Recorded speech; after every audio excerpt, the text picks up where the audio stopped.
मित्रांनो नमस्कार. गोष्ट कामाचीमध्ये आपलं स्वागत.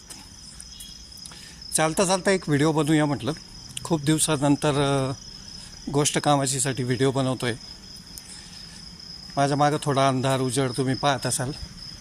रातकिड्यांचा आवाजही येतो आहे. आणि हे पुणतांब्याचं रेल्वे स्टेशन आहे. इथं असलेली शांतता, रेल्वे स्टेशन म्हटलं की गजबज आवाज वगैरे सगळं तुम्हाला ते सगळं तुमच्या नजरेसमोर येत असेल. पण आमचं रेल्वे स्टेशन अगदी शांत असतं. त्याचं कारण असं आहे, हे जंक्शन आहे आणि इथं पॅसेंजर गाड्या थांबत नाहीत. दिवसभरात 1-2-3 गाड्या थांबतात त्यामुळं ह्या वेळेला कोणती गाडी नसते. 1-2 एक्सप्रेस जातात आणि अगदी नीरव शांतता असते. हे झालं रेल्वे स्टेशनचं. फिरायला येतो इथं रोज, ते वर्णन झालं.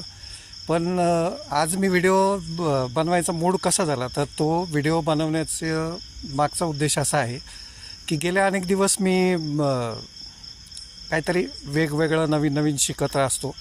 त्यातलाच एक भाग शेअर मार्केटचा थोडासा अभ्यास सुरू होता. म्हणजे अजूनही सुरूच आहे. होता म्हणजे तो काही पूर्ण झालेला नाही आणि पूर्ण होणारही नाही.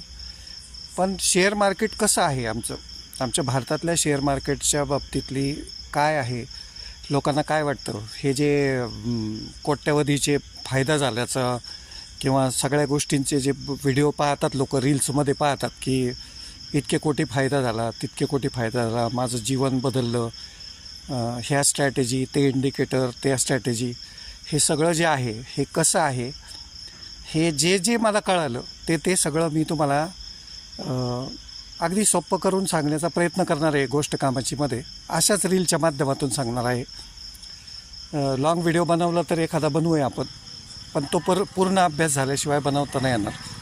पण तत्पूर्वी मी तुम्हाला सांगतो, शेअर मार्केटमध्ये वरच्यावर ऐकायला येणारे जे शब्द आहे, शेअर मार्केट म्हटलं की एक नवीन शब्दावली आहे. जशी ती कोरोनाच्या काळामध्ये आपल्याला खूप सारे नवीन शब्द कळाले होते इंग्लिशमधले, तसं शेअर मार्केट म्हटलं की ट्रेडिंग आलं, स्कॅल्पिंग आलं, लाँग ट्रेड आलं, शॉर्ट टर्म ट्रेड आलं, त्याच्यानंतर इक्विटी आलं, डेरिव्हेटिव्ज आलं, IPO आलं, म्युच्युअल फंड आलं.